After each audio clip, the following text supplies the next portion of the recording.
Hello, Radhe, Radhe. Good morning সবাইকে। তো সকালবেলা ঘুম ঠেলা চোখ নিয়ে আমি উঠে পড়েছি। বাজে ওই 6:30 মতন। এখন যাবো আমি পড়াতে, তাই একটু রেডি-সেডি হয়ে নিলাম। তারপরে এই যে চা বানাতে চলে এসেছি। বেশ কয়েক মাস হলো আমি কোনো ভিডিও দেইনি। তারও একটা কারণ ছিল। তবে সেই কারণটা আমার ব্যক্তিগত, তাই আমি কিছু বলতে চাই না তোমাদেরকে। তো আমি জানি একটা জিনিসের প্রতি যত যত্ন নেবে, ততই সেইটা মানে অনেকটা সুন্দর হয়ে উঠবে। সেটা সম্পর্ক হোক কিংবা যেকোনো কিছু ক্ষেত্রে।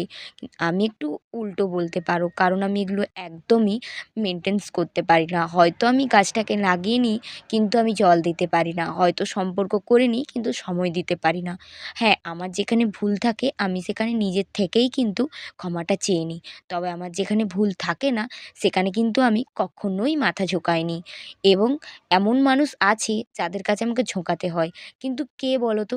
আমার ভুল নেই, তবে আমি কেন মাথাটা ঝোঁকাবো? তাই কিছু ব্যক্তিগত কারণ আর কিছু অব্যক্তিগত কারণের কারণে আমি কাউকেই কোনো কথা না বলে থাকতে পারি না। অনেক সময় অনেক কথা মুখ থেকে বেরিয়ে আসে, তবে সেটা মন থেকে থাকে না। যাই হোক, অনেক কথাই তোমাদেরকে আমি বলে দিলাম।